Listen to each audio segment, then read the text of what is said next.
Hello, I am Larry Johnson, and this is a new episode of Countercurrents, and I'm really pleased to have my new friend, Alexander Dugin, today. Alex and I met in December, and we've been able to converse subsequently two other times. And I also had the privilege of meeting his lovely wife, Natalia.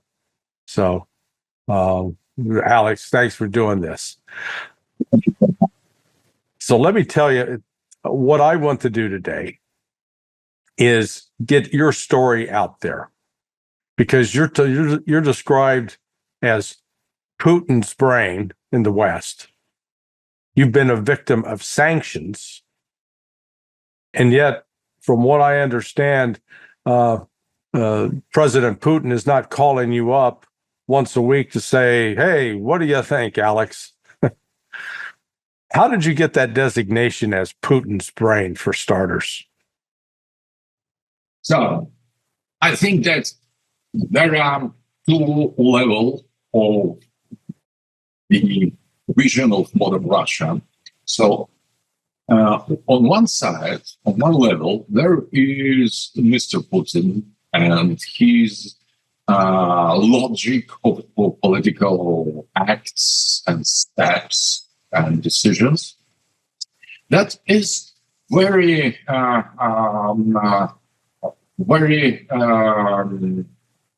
difficult to decipher, to interpret, because he says one thing, he does different things.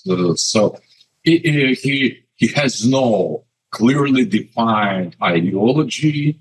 He looks like a pragmatic person, but there is something more than that. So behind Putin, there is some logic that is not obvious, and he doesn't recognize its existence at all. So, and that creates a kind of enigma, the secret of Putin, because there is something behind him, and nobody could guess from outside what is exactly what the nature of this logic, of this ideology, of this geopolitical doctrine. And on the other side, and completely put in the different context, there are my explanations of the geopolitical state of Russian state, of Russian history, Russian civilization, Eurasian ideology, the vision of the multipolarity, the forced political theory, and many other things that have developed absolutely independently from Putin or from his politics. And when you put together these two pieces, political actuality of Putin's behavior on the international scale or inside of Russia, and you combine it, put together with my vision, you arrive to the conclusion that they meet together perfectly. So, but what is interesting, that I gave my explanation of the future of Russia, of the Russian geopolitics, of Eurasian, I did long before Putin came to power. So it is based. My analysis is not based on the personal relations with Mr. Putin, but on the analysis of logic of Russian place and role and world history, basing on the geopolitical laws that are totally independent from the concrete person who leads Russia. But Putin, and that was his special feature, and that is in the contrast with Yeltsin or Gorbachev. He was, from the very beginning, in line, in resonance, in conformity with this objective logic of the sovereign, independent history of Russia. So he objectively was fallen in this place in our history, And that is the point we have met with him. So the reality and the theory, the practice and the theory, they have met because the Western analytical circles could not imagine such thing as the spirit of history, the logic, providence, and everything like that. So they have arrived to the conclusion that it is possible only if I am personally behind Putin. That these legends that cost too much to me because I was sanctioned as if I am Putin's brains, but I am not. Yeah. So, but this perspective, this angle of vision, have when we coincide totally, perfectly, that was the cause of this name. Well, the West, and I tentatively titled this episode, Why the West Hates Russia, because it's irrational. I know that you're a man of logic, and that you're not one just caught up with emotional beliefs. I mean, you do have emotion, but this hatred that's directed at Russia, and as embodied by Putin, as embodied by you, is irrational. And so part of what I wanted to do today was, if you will, deconstruct this, that we get to the heart of it. Now, most Americans believe that Russia today is no different from the Soviet Union. It's still the same.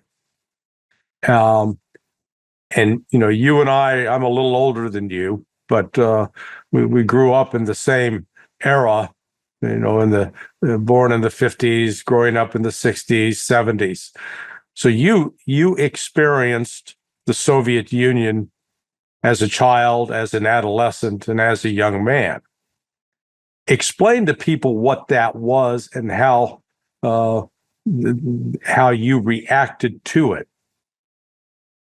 So I think that this hatred of the West has two levels as well.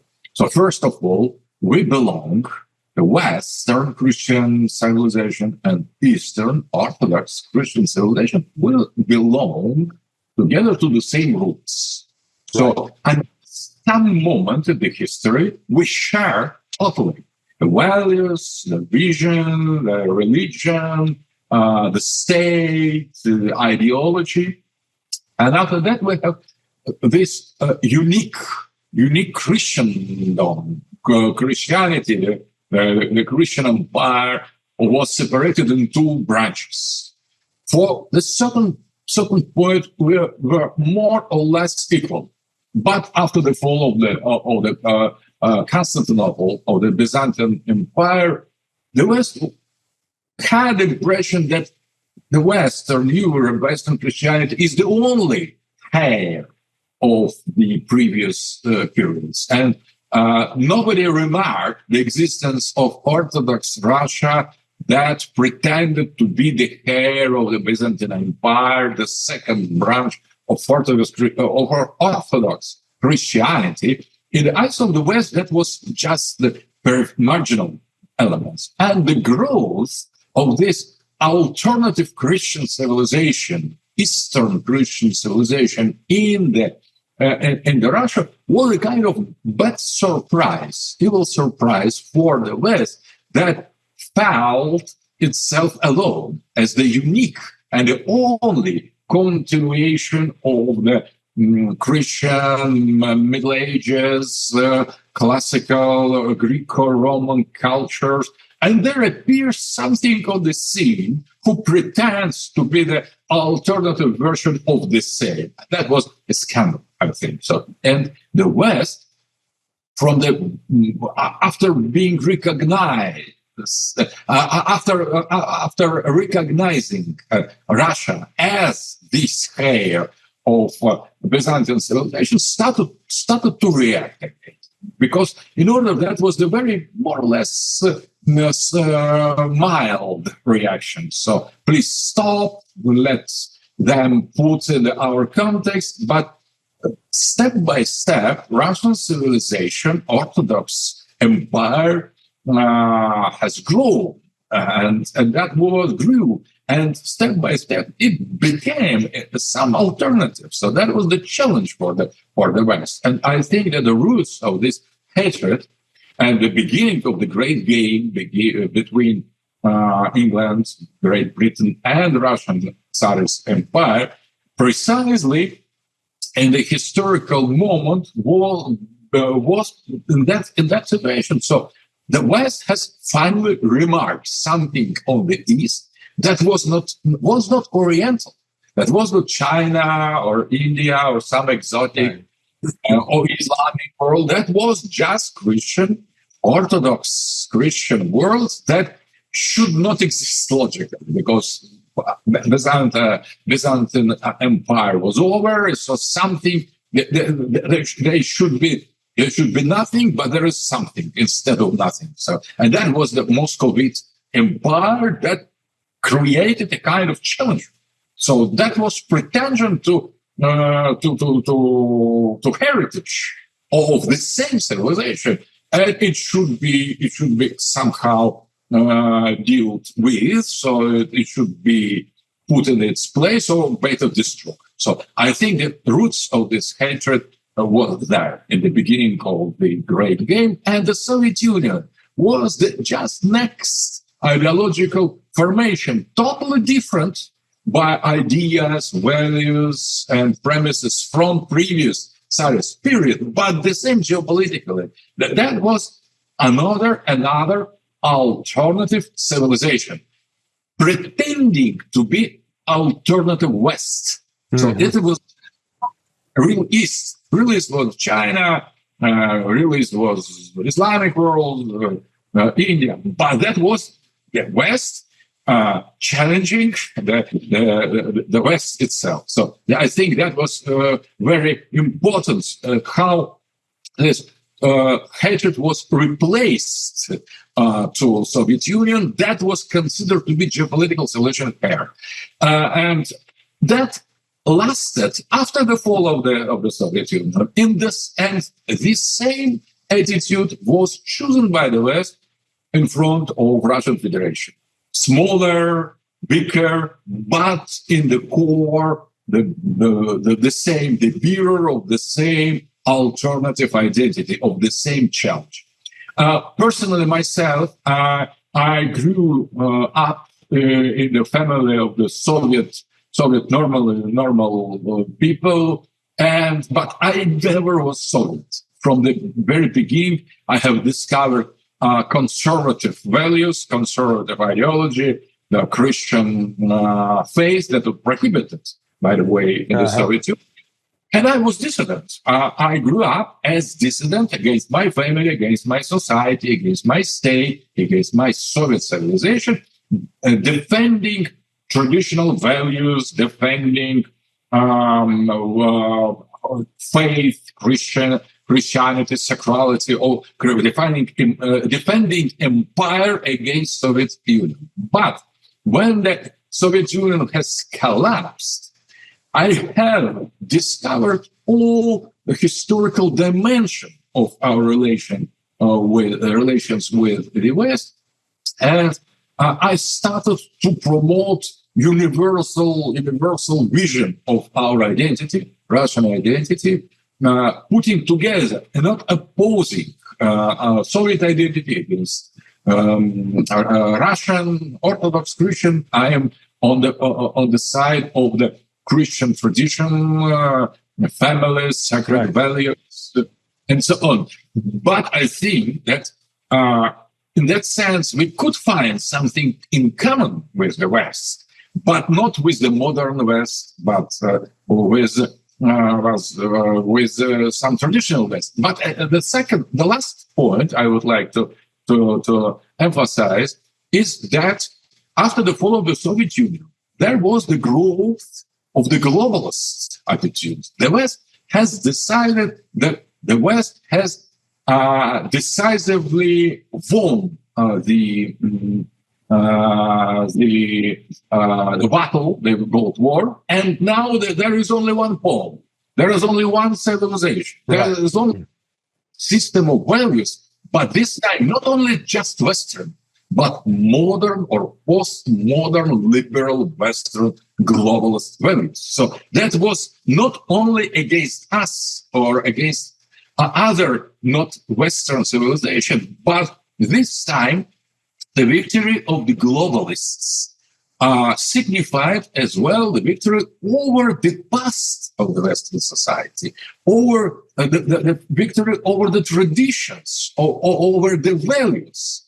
And Russia, when it started to revival, to awaken as independent power, Russia of Putin, above all, represented the double challenge. So, as alternative West, as the part of triple challenge, the part of the non-Western civilizations, and as well an obstacle to liberal globalist values geopolitically. So I think that is the explanation why the globalists, not the West, but globalists hate Russians so much today, more than in the Cold War, more than before, more than during the game. So that is triple contradiction. So we are sacred.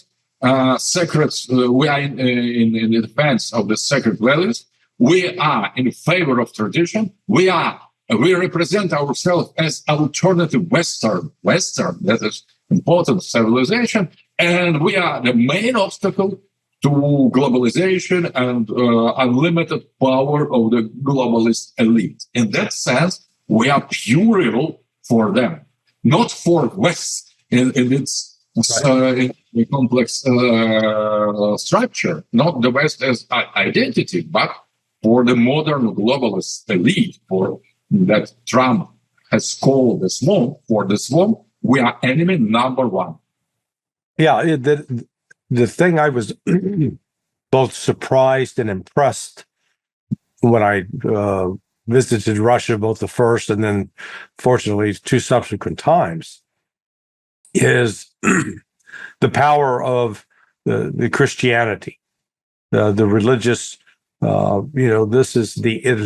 It's ancient Christianity relative to what the United States is, and the fact that survived during the 70 years of the Soviet Union, where the communist powers wanted to exterminate it. And yet it survived, it thrived.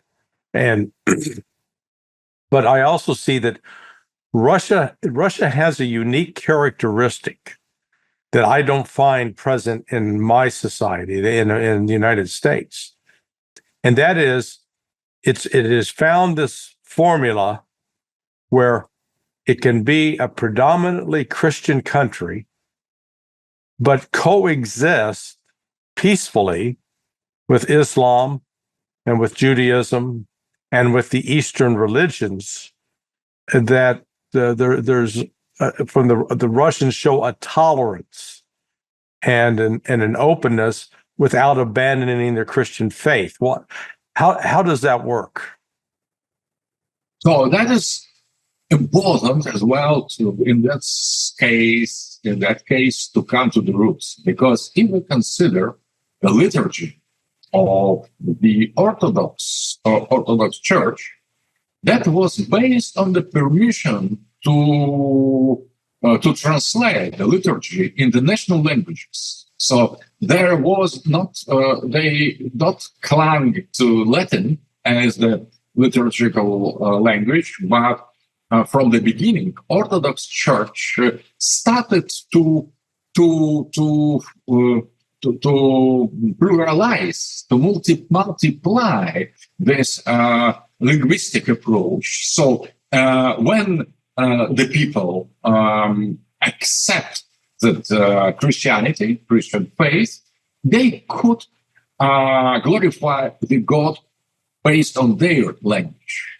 And that was a kind of multiplicity in the unity. So plurality inside of the unity. So national churches, national liturgies inside of the unique and the common for all them church. So that some pluralism and some acceptance and inclusion of the others without them to lose their identity was from the beginning of Orthodox Church.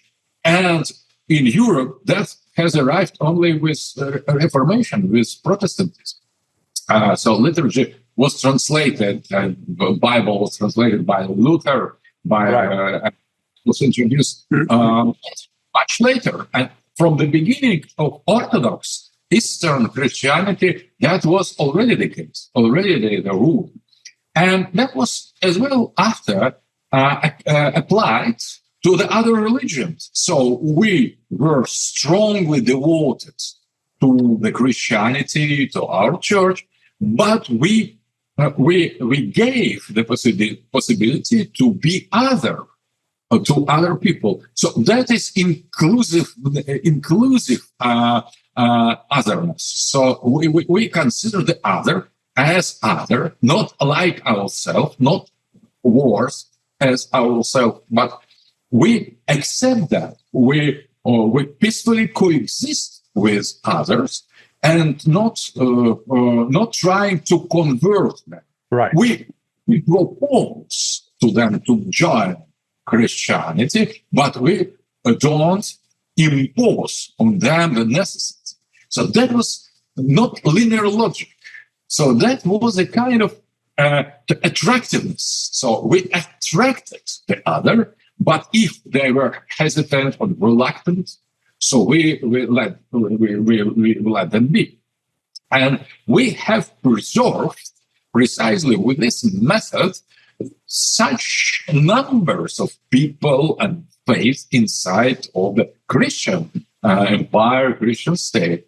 And I think that was not artificial, that was not tolerance, because we not only tolerated them, but we have included them.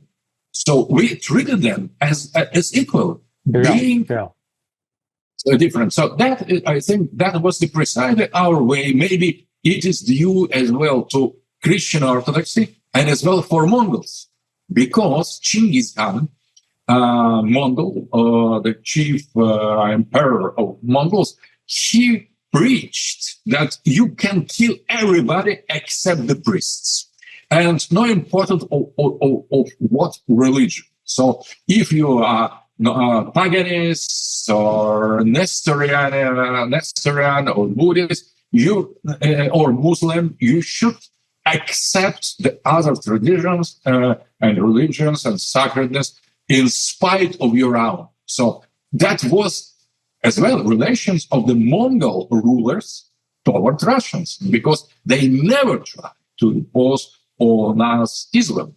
And we have repaid the same price for them after becoming the rulers of the Tsarist Moscovite Empire. We always included rather than excluded or trying to convert the other faiths. I think that's unique. That is Byzantine, and that is as well Mongolian. So it is Eastern in the context of Christianity, but it is Eastern in the global sense, or Turanian, because not all Eastern cultures behave themselves like that.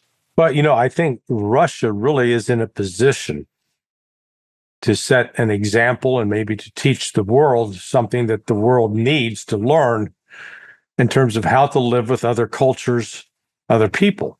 And as I reflect on it, the size of Russia, crossing 11 time zones, and with the number of ethnic groups, I think the last number I saw was 140 plus different ethnic groups.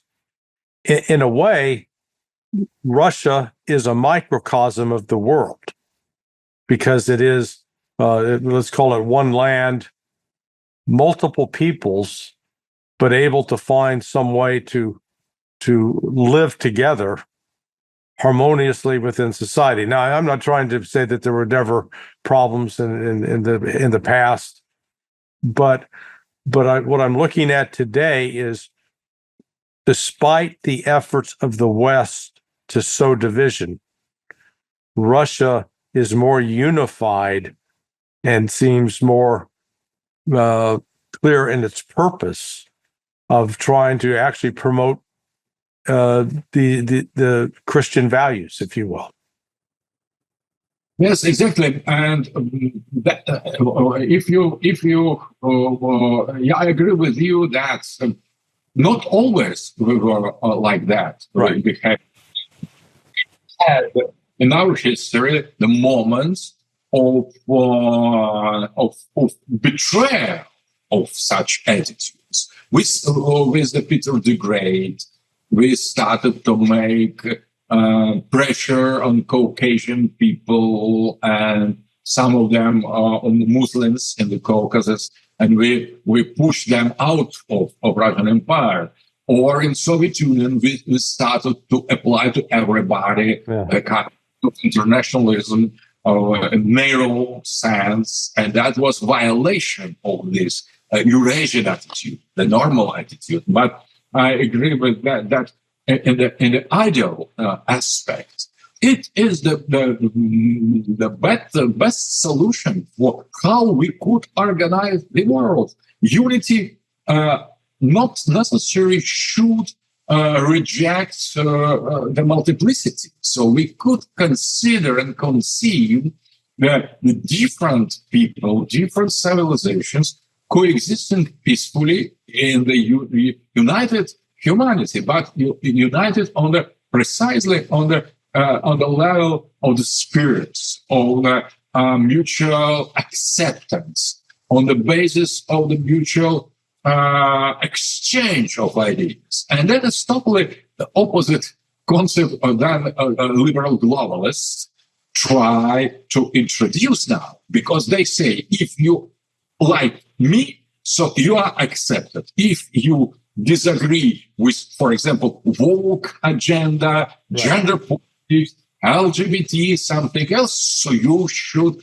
be punished for that. So you are not progressive enough. So that is idea of the dictatorship of liberals, this time liberal values. So liberalism, it is quite opposite to Eurasian experience, how to combine differences, saving their originalities, and not trying to make everybody in Africa and Asia and Eurasia and Russia and Europe and America the same. So, but globalists, they defend precisely this progressist agenda. There is the kind of example of the civilization that is liberal West, and everybody is obliged to follow the same pattern, otherwise there will be the conflict. So that is totally exclusive attitude to multiplicity. So they could accept only multiplicity of the individuals, not of the cultures. And Russia proposes alternative structure. So you could accept the other or others collectively. So as cultures, as religions, and they could find their place in this international system. So more or less now, I think, after communism, precisely, we represent much more subtle alternative to the Western liberalism. And this alternative doesn't exclude the West. So if the West tries and wants to be what it is, so let it be. So we have no system, no regime, nor ideology to impose on the West. That is different from Soviet Union. We don't believe in the global communist revolution. So the West could follow its own ways, its own logic, and its own history, but let the other to have the same rights to develop as they think this will be better, not imposed horizons or methodologies or ways by the globalists. Now, for example, for Soros, everybody should follow strictly the same concept of open society based on individualism, market economy, and internationalism. So nobody has the right to protest. If someone protests, it should be punished. It should be destroyed. But that is totally totalitarian, totally dictatorial attitude to the difference of civilizations and cultures. And Russia is quite opposite.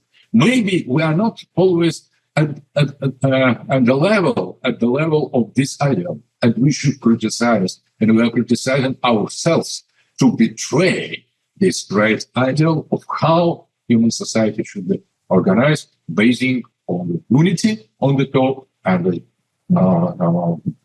multiplicity of the subjects, collective subjects on the bottom. Well, the real irony is the 20th century is defined. One of the key definitions for the 20th century is, let's call it the perception of a global communist revolution. Then that communism was this threat that its intent was to spread around the world, and it was associated with anti-religion. It was associated with sexual libertarian attitudes. It was associated with what was perceived as authoritarian, stripping people of their rights for being, this concept of being an enemy of the state. And the irony is, with the collapse of the Soviet Union in 1991, and then the rise of this globalist movement. The globalist movement really, to me, in my view, is an extension of that communist ideology. That they don't cite Marx, they cite Soros, as an example. But it is the same sort of authoritarian monster that tries to destroy religion, tries to destroy traditional values and the families in particular, that it indulges in and accepts sexual perversion of all kinds. And that here we are in the dawn of the 21st century, and the country that represents the greatest defense against that is now Russia. It has gone from being if you will, the cradle of communism to now the cradle of preserving what we'd call, I don't want to call it Western civilization, but a Christian civilization. Am I off base? It's a kind of irony of history.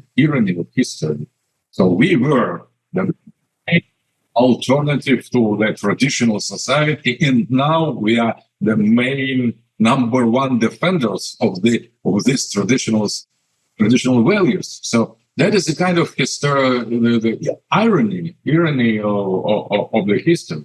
But as well, there is some explanation. So indeed, during Soviet time, we were atheists, materialistic, totalitarian, authoritarian state and culture and society. But there was the only one element that linked us to the previous tradition. That was precisely idea to construct socialism in only one country. That was Stalinist idea. And Trotsky embodied, Leon Trotsky, precisely the alternative vision. So the communists could arrive only on the global, on the basis on the international cosmopolitan civilization. That was the point of disagreement between socialism put in the national context and socialism totally international. I think that Russia followed precisely this combination between socialism, atheistic, materialistic, wrong, and national identity of the Russian people. And this Russian people is responsible for this turn that arrived after the fall of the communism, return to the roots, return to the identity. And the Trotskyists, they immigrated, and they have found their place in outside of Russia, for example, in the United States. And if we consider the genealogy of the neoconservative circles, we arrive precisely to these neo-Trotskyist groups, Trotskyist group, who were in the beginning of this liberal internationalism. So the father of Crystal, the people from Commentaries magazine, they were all Trotskyists, hating Russia precisely because of this, in their eyes, that was betrayal of the internationalist nature of communism. And in our eyes, this national and not international meaning and identity of Soviet society has saved us from this internationalism, and was the reason why we have conserved, in spite of all our Christian and traditional identity. So now there is a kind not of capitalists against socialists today, because now there is no such line between that separates us. But there is a quarrel, the scandal, or debates between so-called Stalinists or etatists against internationalists outside of socialism or liberalism. So today, global socialists and global capitalists are united in this globalist synthesis between Trotskyists and neocons and the Democratic Party. It is not anymore a kind of Western traditional capitalist society. It is internationalism. It is intervention. And we represent a kind of defense and kind of alternative. We are not Stalinists, because we are not in favor of socialist or communist ideology. We are no more atheists. We are no more materialists. And we have accepted the decree signed by Putin of the state defense of traditional values, where it is clearly and officially said that the spirit is above the matter. Could you imagine such a state decree? Right. We are obliged to consider spirit over matter. So we are dogmatically, ideologically idealists in modern Russia. So we defend this traditional basis of the society, family. We are against perversions. We are for the patriotism, for the continuity of our history, for our identity, and that all that are the points of the law, of not only of ethics or moral. That is affirmed on the level of the law. And what we see otherwise in the globalist Democratic Party ruled America, quite opposite. So the law now is perversion. The law now is gender politics. The law now is post-human attitude and approach to the life. The fight pro-choice, again, for abortion. So that is individualism and materialism and atheism, almost obligatory. So we have exchanged the position in this cynical sense. Yeah, no, it really is ironic. I think one of the other things I believe is the cause for current Western hatred of Russia is when Vladimir Putin called in all the oligarchs for that meeting at the Kremlin and basically told them that they were going to get out of politics, that they were welcome to, make their money, but they were going to also invest in Russia. And because most, if not all of those oligarchs were in bed with Western capitalists and bankers. And the West, I am more and more convinced, it wants to rape Russia. That is, it's harsh language, but I believe it is in every meaning of that word to dismantle, to take from Russia its riches just for its own consumption outside.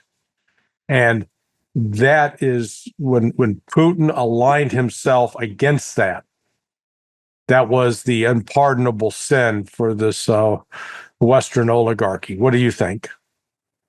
No, I totally agree with that. So the West perceived the end of the Soviet Union as the victory, and our resignation as defeat.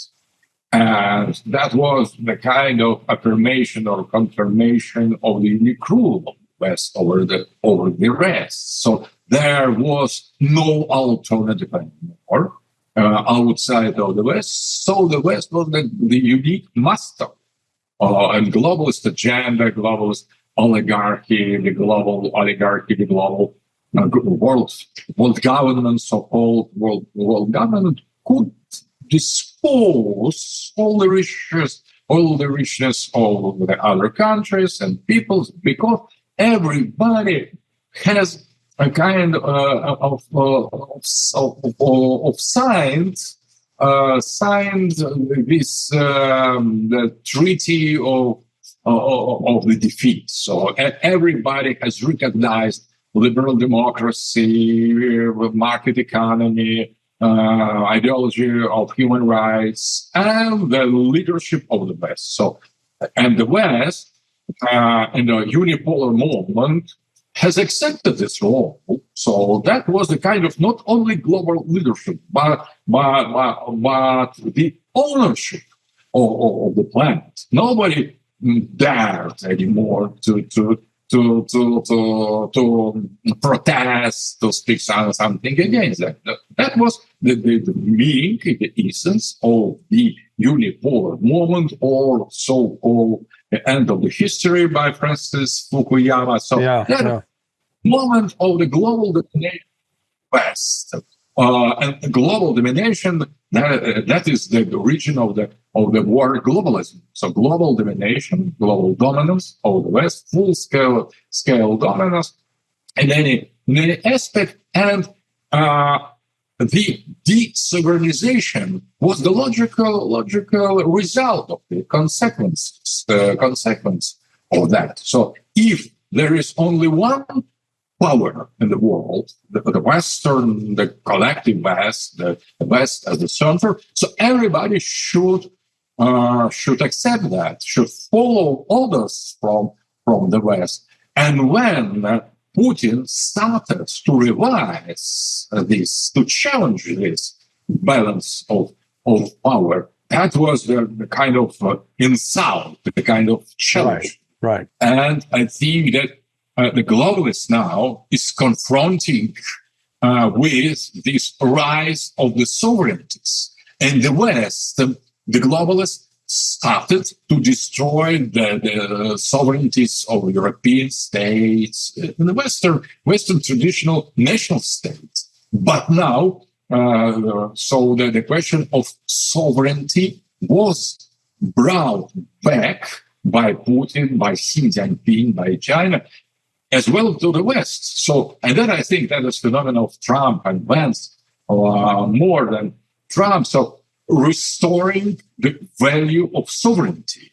Mm-hmm. And because it is not just the global oligarchy that could be the unique source of power and the paradigms imposed on the global humanity, but we need to hear, to take in consideration the other. So the other exists, and that is the bad news for globalists. The other exists. The others fight for their sovereignties, and it is not only outside of the West, because there is anti-globalist other, the big anti-globalist other inside of the United States of America, and that is Trump. Trump trying to restore the full sovereignty of the United States of America. Right. So and that is why they compare so much Trump and Putin. They are compared not because they are linked, there is nothing in common with them, but both Trump and Putin, they try to restore the full sovereignty of their states and countries. Yeah. Picture for them. Yeah, I think that's a great insight. I also sense there has been a change for the good in Russia.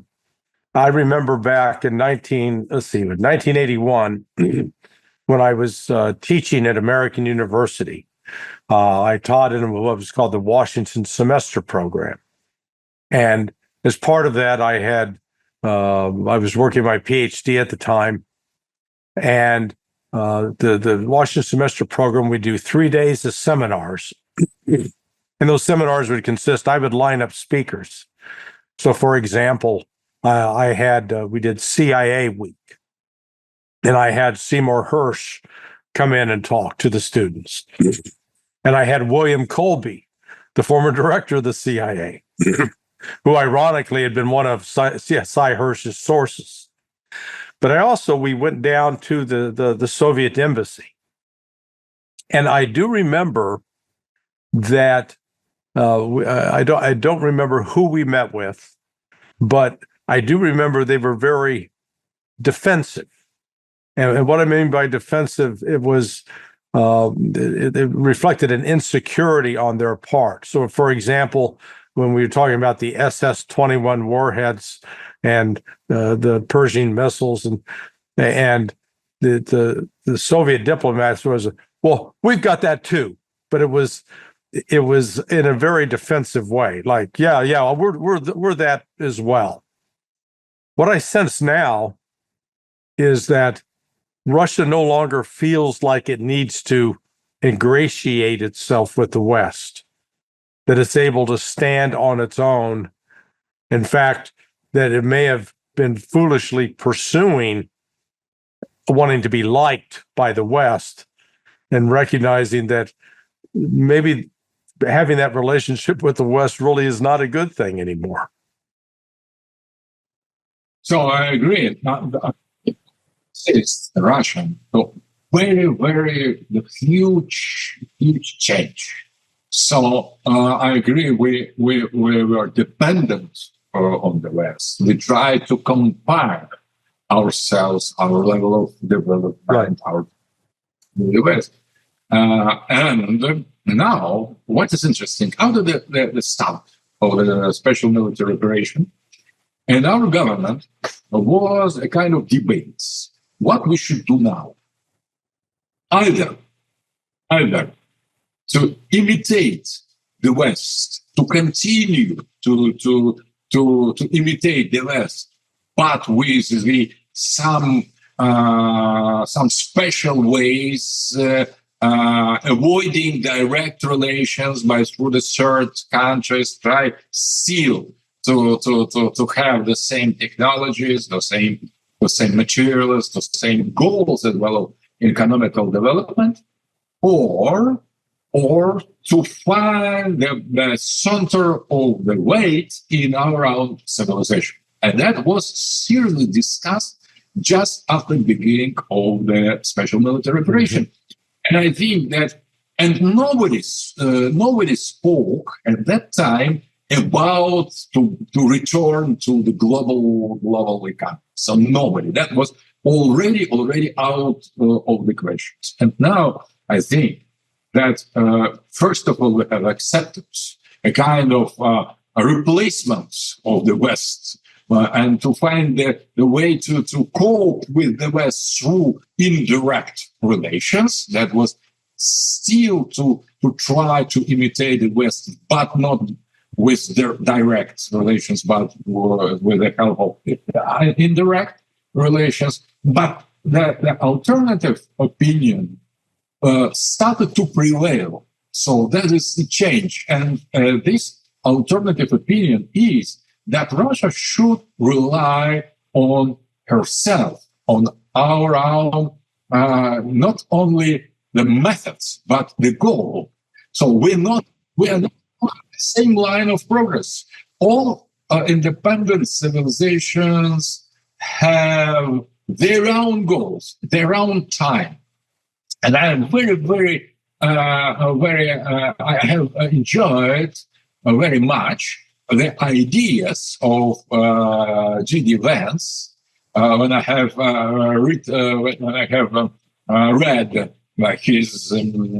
his history. Right. So he belongs to those who challenge the Western civilization.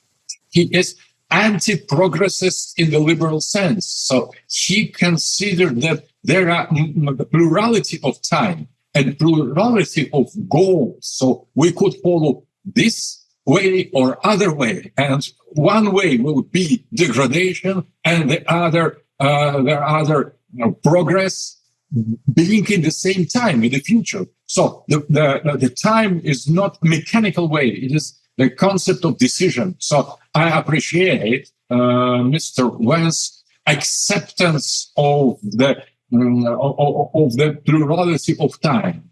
And that was as well the decision of Russia. So we have our own future. So we have our own goals of development. It is not just one goal for all humanity. We have Russian future, America has its own future, Western Europe, its own future, Africa, its own future, China, its own future. And if the future are different, so the ways are much more different. So we need to concentrate on our own identities, defend them, revival them, reaffirm them, and that will create the premises for the peaceful coexistence if we accept the other, not only one timeline. So we are advanced, you are on delay, but we are following the same line. But if every one of us follows its own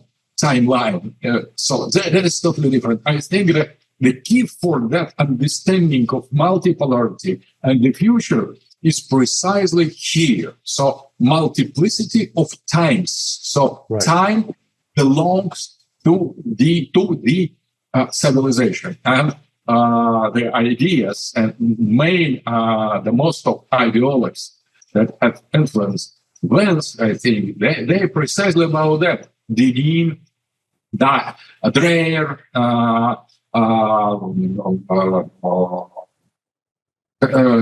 as well Peter Thiel, and Gerard, French Catholic author. So we should arrive to acceptance of plurality of civilization, and that will give to America to revise, to rethink its own way. So the progressists, the Democrats, they insist there was only one way of progress. So either you accept that or you are conservative, you are just the obstacle of development. But if you accept the plurality of the futures in plural, so that the whole picture is totally different. So if you push us ahead, maybe you are pushing us to the abyss. We need to consider more what are the positive goals of development, not development its own sake. So we need to revise ontologically and etiologically and axiologically the meaning of the history. So I think that is a key point of the new era of new conservatism in the United States. It's totally new. What Vance represents now, I think, in the context of Trump and your fights for your American values, it is quite new, and we need to take in consideration very seriously. It's very, very similar to the way we are going in Russia. Well, as we look back through history, there were, the era of the Roman Empire, when the Roman Empire dominated the world for centuries. I think what we're witnessing is, I'll call it the end of the colonial empire, with, the rise of it started in the 1400s. And then the United States picked up the mantle of the colonialist powers, or sort of enabling them. But now that colonial empire is in collapse. It's facing collapse, and that makes it both a dangerous time because Russia's not part of that empire. The United States always wanted to, and the West, Europe wanted to make Russia part of their empire to consume it. Russia, let's call it through miracles, resisted and has fought back, and now is in this unique position of being the most resource-rich country in the world. And with the addition of the territory in Ukraine, hands down, no other country can match it in terms of the richness of those resources. And yet, Russia's vision is not that it has to go outside to conquer other countries and subjugate them. And maybe that's the real difference between the United States and Russia in this regard, that in the U.S. history, our mythology about the Wild West and that unexplored territory, but it wasn't really unexplored because it was inhabited by native tribes who were then, exterminated largely. We pretty it up and pretend that, it was just, peaceful coexistence, and it wasn't. But we basically just destroyed them. And the United States is presented as this vast, unexplored territory.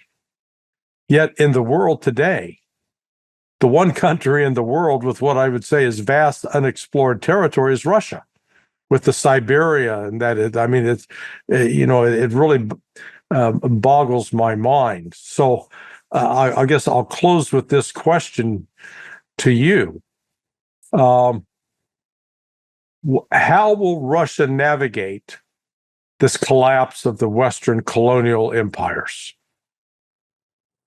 So I think that we have two kinds of expansion historically: expansion by colonies and expansion by provinces. So Roman or Carthage was precisely the example, as Britain Empire as well, or Venice or Amsterdam, or Dutch Empire. They were the kind of colonial empires where the colonies were situated outside of the same land, of the same continent. And that was the decisive factor in relation between metropole and colonies. So if the colonies belong to the different space and there is a gap between them, so you exploit the colonies, you subjugate the people there, and you think only about your interests. So it is. I fear. I'm afraid that United States dealing with Indians has repeated this colonial, not a provincial attitude, because the alternative Roman attitude. So, for example, if you conquer some territory, it becomes your territory, and the people live are the same as Romans, more or less.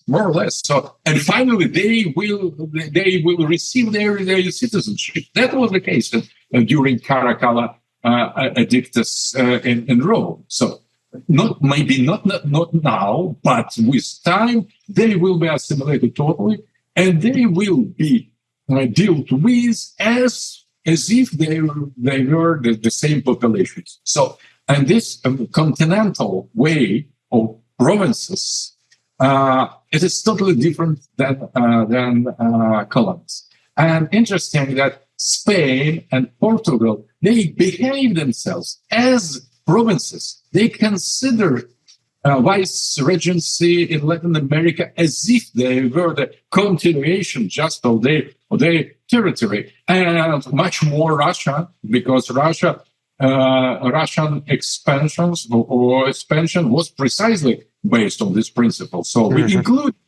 and for example, Middle Asia countries became automatically the citizens of Russian Empire, and Uzbeks or Georgians or Russian from the center or Ukrainians were absolutely the same. Absolutely, they were treated the same. No differences. They are one province inside the center, the other province on the outside. So this colonialism was totally strange for Russia. So Russia didn't conquer this territory as colonies.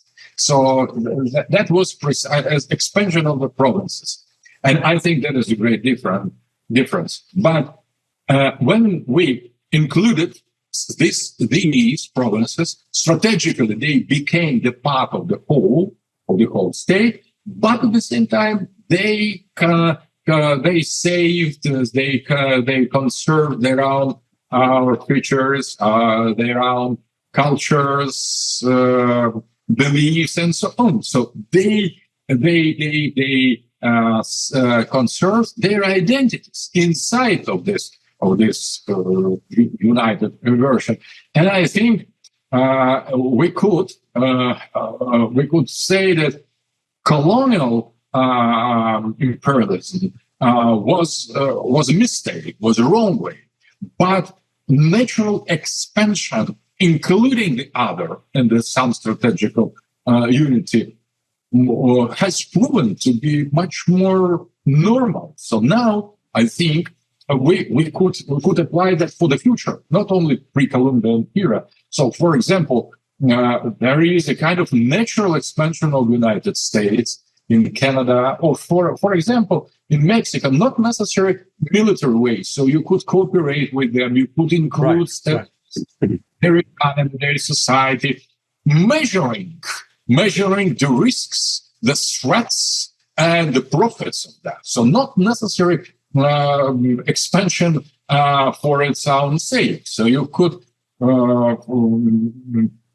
expand in one way in economy, for example, and let them right to keep their sovereignty on the political level. So it is mixed solution, as that was always like that in the Roman, for example, experience or Byzantine experience. So I think we need decolonization, but not necessary, for example, granting to all the people the national statehood. That is dead end, I think. We need to save some kind of unity and to grant to the people the right to self-development and saving their identity. It's not about to unite or to separate. It's something much more dialectical, I think. So we need to apply the positive experiences and theories of empire to the present situation. And for example, I consider the European Union a good idea in itself, but that was very, very bad application. It was that was terrible implementation of very good idea to unite European people having the same history, culture in a kind of new empire, European new Charlemagne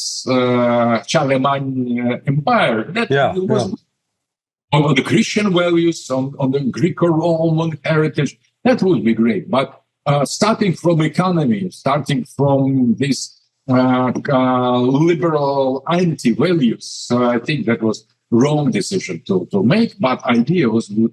And I think that some kind of expansion we could accept in the case of Russia, China, India, Africa, Latin America, United States, Europe. But we need to stay in what for the Greeks, for example, ancient Greeks, the main value was the measure. So we should not over measure. Right. So not global, but regional unification, granting to the people the right of the self-cultural autonomy. Yes, absolutely, in any case. But that doesn't mean necessary to give them states, because in that sense, the other minorities will suffer. So there are always minorities inside of any state. If Correct. we give the right to one minority, so that there will appear next minority that will suffer again. So we need to say in some normal and logical organic balancing. So unification that is not linear. In some situation, unification is good. In the other, not. So we have no common principles because the humanity is so different, so plural inside, so many cultures. And we need to hear, including the smallest tribes and populations, if they could contradict our opinion, but we could not discard them. We could not despise them. We could not say, oh, they are minorities, so we are not going to hear them. No, we should. So because they are human, because they are human being that should be recognized as such, as different from us, but they are human. And if they are human, we need to take them in consideration, to treat them correctly. And weak people, weak tribes, weak cultures, they deserve much more attention from us, greater and stronger. I think that is quite possible. It is not linear process, but it is a kind of the main direction of how we could deal with the future. So not colonialism, not imperialism, but as well a kind of civilizational state. I think the civilizational state is a very good term for that. So America could not be global state, but civilizational state. Yeah. That will make it great again. So America as civilization state, strong, proud of itself, with great and brilliant history and strong and fundamental identity, shining on the hill as the example to those who want to accept that, but not imposing his by force. Right. Yeah. That example. And sort of the irony is that I think in the 21st century, that the country that will stand as the shining example, the city on the hill, may end up being Russia and not the United States. Alex, listen, we've gone for over an hour. It went fast. I look forward to being able to do this again with you. I'd prefer to do it there in Moscow, where we could sit down at a cafe and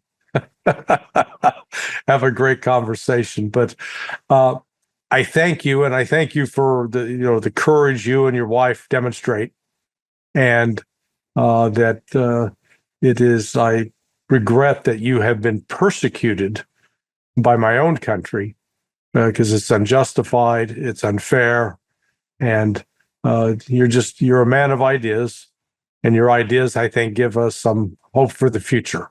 So thank you. And with that, I'm going to end the recording. Stand by.